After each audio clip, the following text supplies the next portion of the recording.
Arya institute के YouTube channel AIC Purnia पर आप सभी का स्वागत है। जैसा कि आप देख पा रहे होंगे, आज हम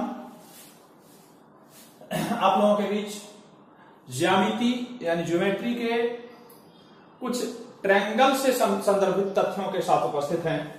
ठीक है, और आज मैं उम्मीद करता हूं कि जो भी बच्चे अपने इंस्टीट्यूट के या बाहरी जो भी बच्चे जो हमारे सब्सक्राइबर हैं, जो भी जुड़े हुए हैं, उनको कुछ मूलभूत संरचनाओं से लेकर ट्रायंगल के जो भी प्रॉब्लम्स होते हैं, जैसे अंतःकेंद्र, परिकेंद्र, केंद्रक, लंब केंद्र, इनसे रिलेटेड जितने भी कंफ्यूजन हैं उसको दूर कराने की चेष्टा करूंगा।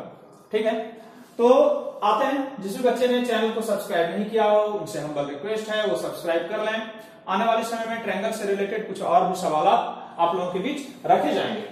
चलिए, आप यहां पर देख पा रहे होंगे, सबसे पहली बात जो ट्रायंगल के स्ट्रक्चर की होती कि त्रिभुज के तीनों अंतःकोणों का योग 180 डिग्री होता है। बाह्यकोण का योग तो हमेशा त्रिभुज हो, चतुर्भुज हो, पंचभुज हो, अष्टभुज हो, वह 360 ही होता है। ठीक है, उस पर भी हम लोग चर्चा कर लेंगे। त्रिभुज के तीनों अंतःकोण का योग 180 डिग्री होता है। अर्थात अगर इस तरह मैंने कोई ट्रायंगल बना दिया तो triangle A plus triangle B plus triangle C, इसका मान हमेशा 180 डिग्री होगा। ठीक है, दूसरी बात है, मैंने एक ट्रायंगल बनाया और ट्रायंगल में एक बहिष्कोण डाला ACD। ठीक है, ACD जो है यह हमेशा अपने अंतः अभिमुख कोण, इससे ठीक सामने जो दो कोण बनेंगे उसके योग के बराबर होगा। अगर इस साइड को मैं इस तरह बढ़ा देता तो इसका मान इसके और इसके बराबर हो जाता, के योग के बराबर। इसलिए मैंने यहां पर लिख भी रखा है कि एंगल ACD यानी ये वाला एंगल जो है इसका मान BAC यानी BAC ये एंगल और प्लस एंगल ABC यानी ये एंगल, इस दोनों के मान के बराबर होता है। इसके लिए मैंने थ्योरम भी लिख रखा है। इसका मान अर्थात त्रिभुज का बाह्य कोण उसके अंतः सम्मुख कोण के योग के बराबर होता है। ठीक है, अब आते हैं हम लोग फिगर के तीसरे स्ट्रक्चर पर। तीसरे स्ट्रक्चर में मैंने एक फिगर बनाया। मैंने लिखा है कि त्रिभुज की किसी दो भुजा का योग तीसरी भुजा से बड़ा होता है। त्रिभुज की किसी भी दो भुजा को अगर हम लेते हैं तो उसका योग तीसरी भुजा से हमेशा बड़ा होगा। ठीक है, तो ट्रायंगल मैंने एक बनाया ABC। इसकी एक भुजा क्या हो जाएगी AB, दूसरी भुजा क्या हो जाएगी BC, तीसरी भुजा क्या हो जाएगी AC। इसको मैंने जो आपको यहां पर मैंने थ्योरम लिखा, ठीक है, यहां मैं स्टार दे रहा हूं। जहां जहां पर भी थ्योरम है वो छोटा हो या बड़ा हो, इससे आपको सहूलियत होगी कि आप इसे थ्योरम के रूप में अपने कॉपी में नोट कर सकेंगे। ठीक है, त्रिभुज की किसी दो भुजा का योग तीसरी भुजा से बड़ा होता है। अर्थात AB प्लस BC, AB मैंने लिया तो ये भुजा लिया, BC लिया तो ये भुजा लिया, इस दोनों को जोड़ने पर इससे बड़ा होगा, इसलिए मैंने इससे CA से बड़ा इस दोनों का योग दिखाया है। दोबारा मैंने लिया है AB BC plus CA, BC यानी ये भुजा हो गया, CA यानी ये भुजा हो गया, इस दोनों को जोड़ने से भी यह इससे बड़ा होगा, तो AB मैंने लिख दिया। तीसरी बात, उसी बात को मैंने दूसरे सिस्टम से लिखा, AC प्लस AB, AC ये हो गया और AB ये हो गया, इस दोनों का योग BC से बड़ा होगा। ठीक है, शायद उम्मीद करते हैं यह तीन थ्योरम को आप बेहतर समझ पा रहे होंगे। ठीक है, और अब हम आते हैं आज के चौथे थ्योरम पर, जिसमें मैंने लिखा है जैसे यहां पर योग तीसरी भुजा से बड़ा होता, उसी तरह एक चौथा थ्योरम इसी से रिलेटेड था, जिसका संदर्भ जिसकी चर्चा इसी संदर्भ में करना सर्वथा उचित था। ट्रायंगल देखेंगे, एक ट्रायंगल मैंने बनाया ABC। इसके परिप्रेक्ष्य में एक थ्योरम आता कि ट्रायंगल की किसी दो भुजा का, जैसे यहां पर योग था, यहां पर अंतर यानी घटाव। ठीक है, त्रिभुज की किसी दो भुजा का अंतर तीसरी भुजा से छोटा होता है। ठीक है, तीसरी भुजा से छोटा होता है, अर्थात AB और BC का अंतर, AB हो गया तो ये भुजा, BC हो गया तो ये भुजा, इस दोनों का अंतर, ठीक है, ये CA से हमेशा छोटा होना चाहिए। दूसरी बात, BC माइनस CA, BC हो गया ये भुजा, CA हो गई ये भुजा, इस दोनों का अंतर भी AB से छोटा होना चाहिए। फिर आगे आएंगे तो AC माइनस AB, AC मेरी ये भुजा हो गई, AB ये भुजा हो गई, इस दोनों का अंतर BC ये तीसरी भुजा से छोटा होना चाहिए।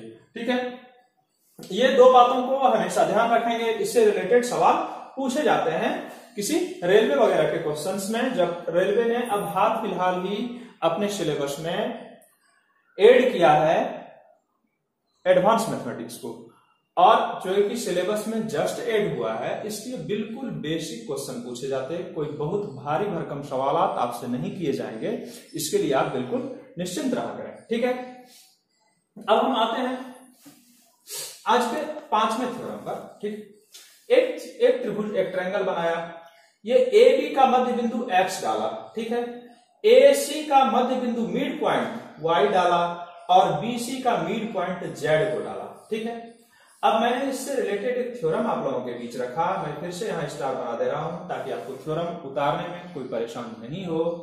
ठीक है, ट्रायंगल के मध्य बिंदु को मिलाने से बने त्रिभुज XYZ, ट्रायंगल का मीन पॉइंट, ट्रायंगल के सभी भुजाओं का, जैसे इस भुजा का मीन पॉइंट Y हुआ, इस भुजा का मीन पॉइंट X हुआ, इस भुजा का मिडिल पॉइंट Z हुआ, इस तीनों को मिलाते हैं तो इस तरह का एक स्ट्रक्चर तैयार होता है।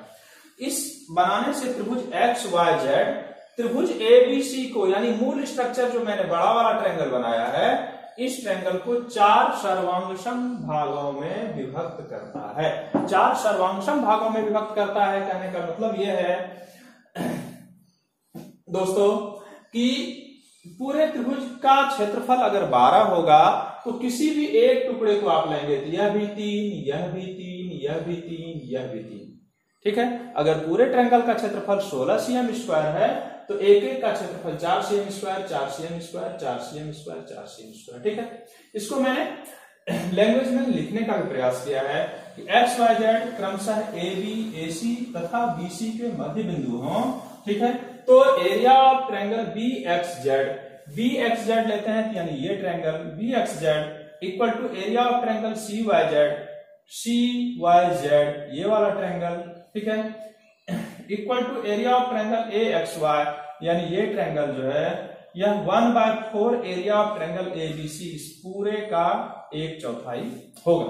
ठीक है, शायद हम उम्मीद करते हैं इस 5 थ्योरम में आप लोगों को कोई तकलीफ नहीं हुई होगी समझने में। अब हम लोग और भी कुछ मौलिक संरचनाओं पर आते हैं। हमारा भरपूर प्रयास रहेगा कि आज जो है आप लोगों को केंद्रक इन सारी बातों से आपको अवगत कराएं। अब आते हैं दूसरे चरण पर। यहां पर देख रहे होंगे ट्रायंगल की कुछ प्रकृतियां होती है। मूलतः त्रिभुज 4 भागों में विभक्त किए गए हैं। यह एक समकोण त्रिभुज जिसका आप लोग जानते होंगे कि कर्ण स्क्वायर यानी AC का स्क्वायर इक्वल टू लंब स्क्वायर प्लस आधार स्क्वायर, यानी लंब का स्क्वायर प्लस आधार का स्क्वायर इक्वल टू कर्ण का स्क्वायर होता। यह समकोण त्रिभुज होता और इसका एक कोण 90 डिग्री का होता है। ठीक है, दूसरा त्रिभुज आता समबाहु त्रिभुज, जिसकी सभी भुजाएं भी बराबर होती है और सभी कोण भी बराबर होते हैं। तीसरा विषमबाहु त्रिभुज। विषमबाहु त्रिभुज की क्या खासियत है? विषम मतलब अलग और बाहु मतलब भुजा, जिसकी सभी भुजाएं असमान हो, वह विषमबाहु त्रिभुज में के श्रेणी में आती। चौथा त्रिभुज होता है जो समकोण भी हो और समद्विबाहु भी हो। तो यहां पर आप देख रहे होंगे मैंने इंगित किया है कि ये दोनों भुजाएं भी समान है और 90 डिग्री का एंगल भी बना रही है। तो समकोण त्रिभुज, समकोण समद्विबाहु त्रिभुज जिसका एक कोण समकोण या 90 डिग्री तथा 2 भुजा एवं 2 कोण भी समान हो। अगर 2 भुजा बराबर होगी तो 2 कोण भी बराबर होगा। जैसे यहां पर देख रहे हैं कि ये तीनों भुजाएं बराबर है तो तीनों कोण भी बराबर है। अब आते हैं 5वां समरूप त्रिभुज। समरूप त्रिभुज में क्या होता है कि दोनों के रूप बराबर होते हैं। ठीक है, ऐसा कोई जरूरी नहीं कि दोनों की भुजाएं सभी तीनों की तीनों बराबर हो, दोनों के तीनों कोण बराबर हो, इसकी कोई आवश्यकता नहीं है, लेकिन यह दोनों रूप रंग में देखने में समान हो। ऐसे कंडीशन में एरिया ऑफ ABC, मैंने लिखा है एरिया ऑफ ABC यानी इस त्रिभुज का क्षेत्रफल बटे area of P Q R यानी इस त्रिभुज का क्षेत्रफल, ये दोनों त्रिभुज के क्षेत्रफल का जो अनुपात होगा वह किसी भी एक भुजा के वर्ग के अनुपात में होगा, वह किसी भी एक भुजा के वर्ग के अनुपात में होगा। यहां पर मैंने इसलिए इसे अंकित कर दिया है कि ए बी स्क्वायर यानी इसकी आपने ये वाली भुजा उठाई तो इस त्रिभुज की इस भुजा को उठाना होगा, ठीक है। ए बी स्क्वायर यहां पर लिखा तो इसके पैरेलल में आपको यहाँ पी क्यू स्क्वायर लिखना होगा, देख रहे हैं आप, ठीक है। दोबारा मैंने लिखा ए सी स्क्वायर लिखा तो यानी इस भुजा को मैंने लिखा ए सी स्क्वायर लिखा तो आपको इस त्रिभुज में इस भुजा को उठाना होगा, इसलिए यहाँ पी आर स्क्वायर लिखा है, ठीक है। तीसरा मैंने लिखा बी सी स्क्वायर यानी इस त्रिभुज के आधार को मैंने उठाया है तो आपको इस त्रिभुज के भी आधार को उठाना होगा। तो कहने का सेंस यह है कि एरिया ऑफ एबीसी इस समरूप त्रिभुज में दोनों त्रिभुज के क्षेत्रफल का अनुपात उसके संगत भुजाओं के वर्ग के अनुपात में ही होता है, ठीक है। अब छठे थ्योरम की ओर आते हैं। छठे थ्योरम में क्या है कि मैंने दो समरूप त्रिभुज बनाया और दोनों में ही ऊंचाई डाल दी, इसको h मान लिया, इसको स्मॉल h मान लिया, ठीक है। तो आप देखेंगे अब अगर इस त्रिभुज का क्षेत्रफल और इस त्रिभुज का क्षेत्रफल का अनुपात निकालना हो तो एरिया ऑफ ट्रायंगल एबीसी बटे area of triangle P Q R मतलब इस त्रिभुज का क्षेत्रफल और इस त्रिभुज के क्षेत्रफल का अनुपात एडी स्क्वायर बटे पी एस स्क्वायर। एडी हो गया आपका इस त्रिभुज का की ऊंचाई और पी एस स्क्वायर हो गया इस त्रिभुज का ऊंचाई, मतलब समरूप त्रिभुज में दो त्रिभुज के क्षेत्रफल का अनुपात उसके ऊंचाई के वर्ग के अनुपात में होता है, ठीक है। यहां तक हम लोग सारी बातों को समझ गए होंगे। अब आते हैं दूसरे प्रारूप पर।